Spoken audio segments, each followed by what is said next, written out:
I felt anxious, so anxious that I was burning. My heart was beating really fast. I couldn't sleep. I got tireder and tireder because I couldn't sleep, because I was worrying, and it was worry. I've let my family down. Everyone's going to suffer because I'm no good. Everybody who relied on me, it was a false reliance. I was a fake. Therefore, I worried even more about what financial disaster I'd do with my family.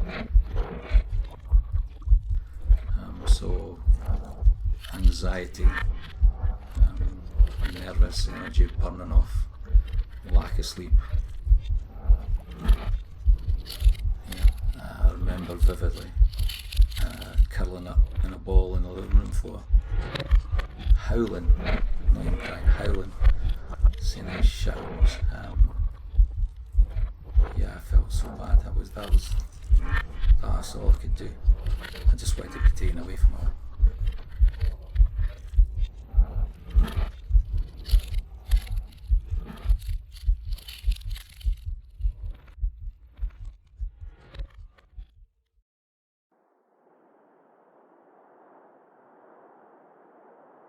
I only realised something was wrong when I was driving back from school crying, and I knew this wasn't right.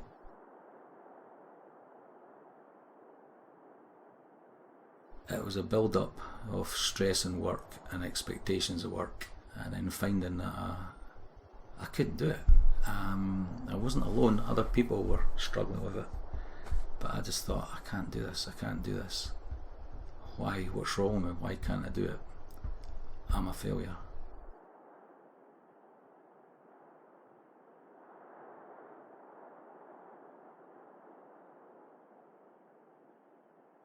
I knew I was stressed.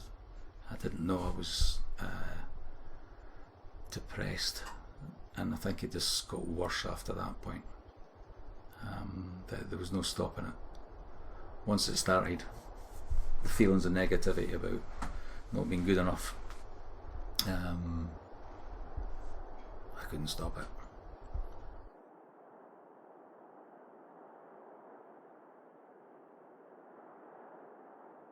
The whole thing made me feel that I was worthless, so I didn't want to meet anyone. I didn't want to speak to anyone. I was so worthless that there's no point in, I shouldn't be indulging in my hobbies, which I love, my cycling and my books. I couldn't do that.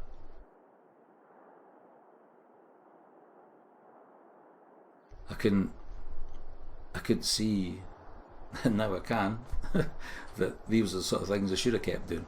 I should have kept in contact with people. I should have gone out on my bike.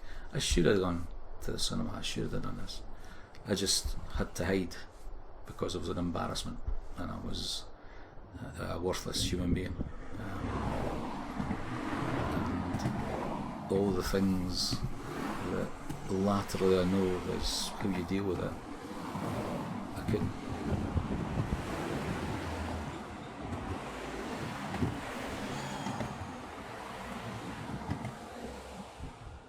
It consumed me.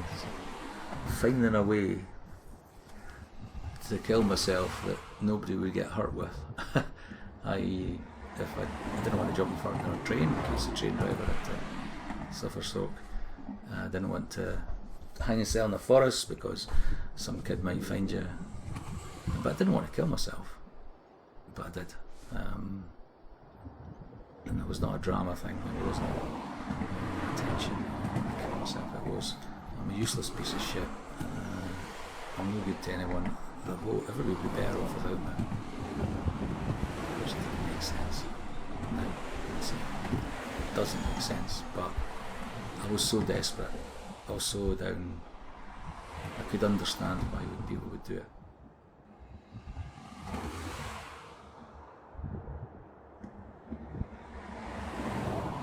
And I was so numb that I could feel that people in my position then I could see how they could do it, But unfortunately, I knew I couldn't because of my family. There's no way. Even though I was suffering and I was hating it, and I was absolutely hating myself, I would have never done that to my family.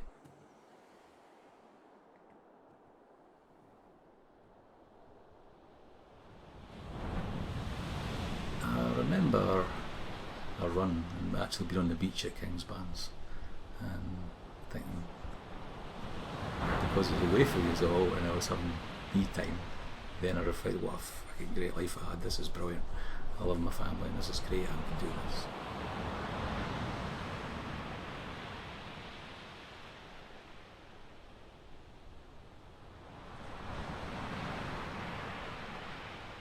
I am a guy who did a lot of things on his own, and I think when you're giving time to other people as your job, sometimes a wee bit of time to yourself without being too selfish.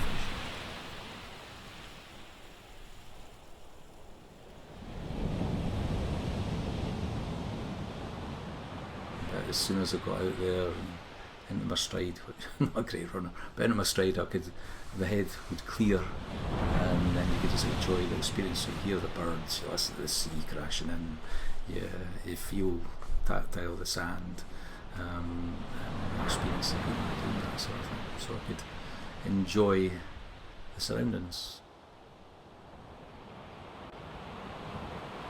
But yeah, at the start,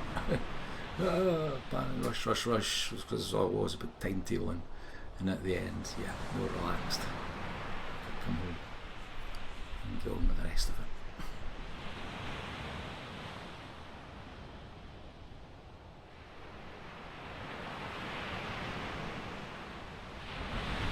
I know that I've had these issues. I'm hopeful I won't have them again. I can't tell if I'm going to have them or not. I don't know what's going to kick in. I didn't think I'd get it after the second time. But then I went back into a position of responsibility and I had a trigger there. And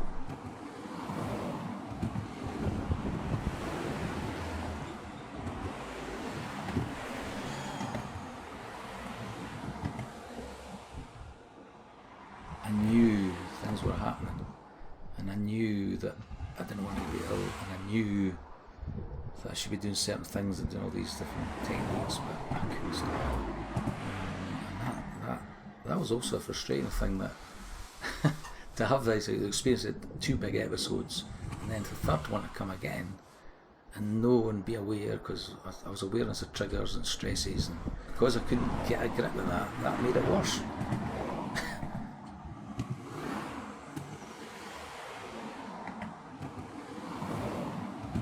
And for the second and third episodes, I got better at dealing with it and saying, well, I can't do anything about that, I'm ill.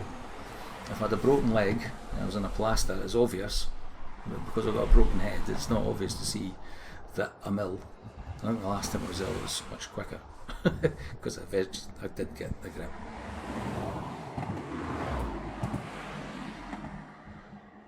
I would like to think I'm a better person for it. It was a good thing. It was a horrible thing, but it was a good thing. And that it made me reflect on what was important. My family was more important than anything else.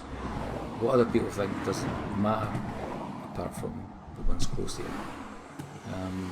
And work is important, but hey, it's a job, and getting that balance right, and that's what was wrong.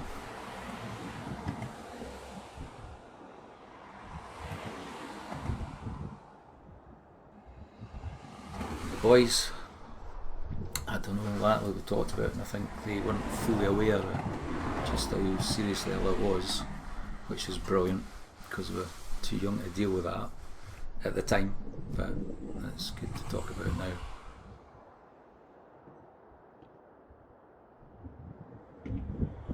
I hope they know that if anything that happens to them, then they understand that, well, it's happened to their dad, so. And he's still here, and he's still okay, I hope. And and yeah, that if it happens to their friends and that happens to people they love, that they'll have insight into to know that people need help.